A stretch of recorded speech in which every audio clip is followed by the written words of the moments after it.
ಇತ್ತೀಚೆಗೆ ಬೆಳಕು ಮತ್ತು ಧ್ವನಿವರ್ಧಕಗಳಿಗೆ ಸಂಬಂಧಿಸಿದಂತೆ ಹೊರಡಿಸಿರುವ ಕಟ್ಟುನಿಟ್ಟಿನ ನಿಯಮ 10 ಗಂಟೆಯೊಳಗೆ ಕಾರ್ಯಕ್ರಮವನ್ನು ಮುಗಿಸಬೇಕು ಎಂದು ಹೊರಡಿಸಿರುವ ಆದೇಶವು ಕಲಾವಿದರಲ್ಲಿ ಆತಂಕವನ್ನು ತಂದಿಟ್ಟಿದೆ.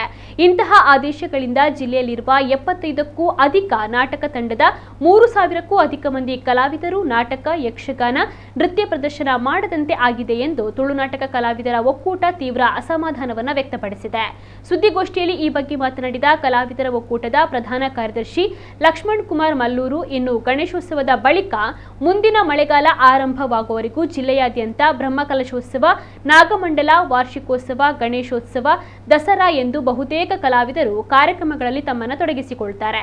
ಹಲವು ಮಂದಿ ಕಲಾವಿದರು ಇದರಲ್ಲೇ ತಮ್ಮ ಜೀವನವನ್ನ ಕಟ್ಟಿಕೊಂಡವರಿದ್ದಾರೆ. ಇಂತಹ ಸಂದರ್ಭದಲ್ಲಿ ಗಣೇಶ ಹಬ್ಬ ಆರಂಭದ ಹೊತ್ತಿನಲ್ಲಿ ಧ್ವನಿವರ್ಧಕ ಒದಗಿಸುವವರು ಸಾಂಸ್ಕೃತಿಕ ಕಾರ್ಯಕ್ರಮಗಳಿಗೆ ಧ್ವನಿವರ್ಧಕವನ್ನು ನೀಡಲು ಹಿಂದೇಟು ಹಾಕ್ತಾ ಇದ್ದಾರೆ. ಈ ಬಗ್ಗೆ ನೋಟಿಸ್ ನೀಡಿ ಪೊಲೀಸರು ಧ್ವನಿವರ್ಧಕವನ್ನ ಮುಟ್ಟುಗೋಲು ಹಾಕ್ತಾ ಇದ್ದಾರೆ. ಇಂತಹ ಸಂದರ್ಭದಲ್ಲಿ ಎಲ್ಲಾ ನಾಟಕ ತಂಡಗಳು ನಾಟಕ ಪ್ರದರ್ಶನ ನೀಡಲು ಸಾಧ್ಯವಾಗದೆ ಇಕ್ಕಟ್ಟಿಗೆ ಸಿಲುಕಿವೆ. ನಮಗೆ ನಾಟಕ ಪ್ರದರ್ಶನ ಮಾಡಲು ಸಮಯ ಸಿಗುವುದೇ ರಾತ್ರಿ 10 ಗಂಟೆಯ ನಂತರ. ಅಲ್ಲದೆ ನಾಟಕಗಳಿಗೆ ಪೂರಕವಾದ ಧ್ವನಿ ಬಳಕೆ, ಸಂಗೀತ ಬಳಕೆಗೆ, ಶಬ್ದ ಬಳಕೆಗೆ ಮಿತಿ ಹೇರಿದ್ದು ಸರಿಯಲ್ಲ. ಜಿಲ್ಲೆಯ ಜನಪ್ರತಿನಿಧಿಗಳು ಕಲಾವಿದರ ಈ ಸಂಕಷ್ಟವನ್ನ ಅರಿತು ಈ ಸಮಸ್ಯೆಯನ್ನ ಬಗೆಹರಿಸಲು ಮುಂದಾಗಬೇಕು ಎಂದು ಮನವಿಯನ್ನ ಮಾಡಿದ್ರು. ಸದ್ಯ ಪೊಲೀಸರ ಈ ಕಡಿವಾಣ ನಾಟಕ, ಸಂಗೀತ ಕಲಾವಿದರ ಮೇಲೆ ಕೂಡ ಬಿದ್ದಿದೆ. ಮುಂದಿನ ದಿನಗಳಲ್ಲಿ ಭೂತಕೋಲ ಕಟ್ಟುವವರಿಗೆ ಗಗ್ಗರ ತೆಗೀರಿ ಎಂದು ಹೇಳುವ ದಿನ ಕೂಡ ಬರಬಹುದು ಎಂದು ಕಲಾ ಸಂಗಮದ ವಿಜಯಕುಮಾರ್ ಕೊಡಿಯಲ್ಪೈಲ್ ಅವರು ಆತಂಕವನ್ನ ವ್ಯಕ್ತಪಡಿಸಿದ್ರು. ಸುದ್ದಿಗೋಷ್ಠಿಯಲ್ಲಿ ಕೋಸ್ಟಲ್ ವುಡ್ ಕಲಾವಿದರ ಅಧ್ಯಕ್ಷ ಲಂಚುಲಾಲ್, ಚಾಪರ್ಕ ನಾಟಕ ತಂಡದ ದೇವದಾಸ್ ಕಾಪಿಕಾಡ್ ಮೊದಲಾದವರಿದ್ದರು.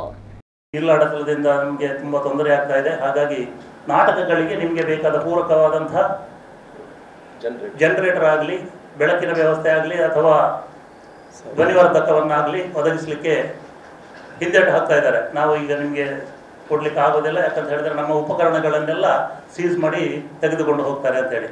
ಹಾಗಾಗಿ ಈಗ ನಮ್ಮ ಈ ಗಣೇಶೋತ್ಸವದಿಂದ ಪ್ರಾರಂಭಿಸಿ ಬರುವ ಮೇ ತಿಂಗಳ ಅಂತ್ಯದವರೆಗೆ, ಅಂದರೆ ಮಳೆ ಪ್ರಾರಂಭವಾಗುವವರೆಗೆ ನಿರಂತರವಾಗಿ ಮಂಗಳೂರಿನ, ಅಂದರೆ ಈ ಅವಿಭಜಿತ ದಕ್ಷಿಣ ಕನ್ನಡ ಜಿಲ್ಲೆಯ ಕಾಸರಗೋಡು ಸೇರಿ, ಅಂದರೆ ಕಾಸರಗೋಡು, ಉಡುಪಿ, ದಕ್ಷಿಣ ಕನ್ನಡ ಜಿಲ್ಲೆ, ಈ 3 ಜಿಲ್ಲೆಗಳಲ್ಲಿ ಸುಮಾರು 80-85ಕ್ಕಿಂತ ಹೆಚ್ಚು ನಾಟಕ ತಂಡಗಳು ನಿರಂತರವಾಗಿ ನಾಟಕಗಳನ್ನು ಪ್ರದರ್ಶನ ಮಾಡಿಕೊಂಡು ಬರ್ತಾ ಇದ್ದಾರೆ.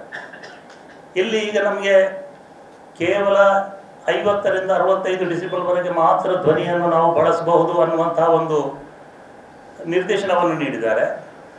ಈ ಒಂದು ಇಷ್ಟು ಕಡಿಮೆ ಪ್ರಮಾಣದ ಶಬ್ದದಲ್ಲಿ ನಮಗೆ ನಾಟಕ ಮಾಡಲಿಕ್ಕೆ ಸಾಧ್ಯ ಇಲ್ಲ. ನಮಗೆ ಹೋದಲ್ಲೆಲ್ಲ ಸ್ಟೇಜ್ ಸಿಗುವುದೇ 10 ಗಂಟೆಗೆ, 10 ಗಂಟೆ ನಂತರ. ಆಮೇಲೆ ನಾವು ನಾಟಕ ಮಾಡಬೇಕು. ನಾಟಕ ಏನಿಲ್ಲ ಅಂದ್ರೆ 2.5-3 ಗಂಟೆದ ಅವಧಿಯ ನಾಟಕ ಇರ್ತದೆ. ಈ ನಾಟಕಗಳಿಗೆ ಅಡಚಣೆ ಬಂದಾಗ ಮತ್ತು ಅದರಲ್ಲಿ ಬೇಕಾದ ಪ್ರಮಾಣದಷ್ಟು, ನಮಗೆ ಬೇಕಾದಷ್ಟು ಧ್ವನಿವರ್ಧಕಗಳನ್ನು ನಾವು ಬಳಸಲಿಕ್ಕೆ ನಮಗೆ ಅವಕಾಶ ಮಾಡಿಕೊಡದಿದ್ದ ಪಕ್ಷದಲ್ಲಿ ನಾವು ನಾಟಕ ಹೇಗೆ ಮಾಡೋದು? ಸಾಧಾರಣ ಒಂದು 85 ತಂಡಗಳಲ್ಲಿ ಒಂದು 3000ಕ್ಕೂ ಅಧಿಕ ಮಂದಿ ಇದೇ ಒಂದು ನಾಟಕದ ಉದ್ಯೋಗದಲ್ಲಿ ಅದನ್ನು ಉದ್ಯೋಗ ಮಾಡಿಕೊಂಡು ಬದುಕನ್ನು ಅದರಲ್ಲಿ ಸಾಗಿಸ್ತಾ ಇದ್ದಾರೆ.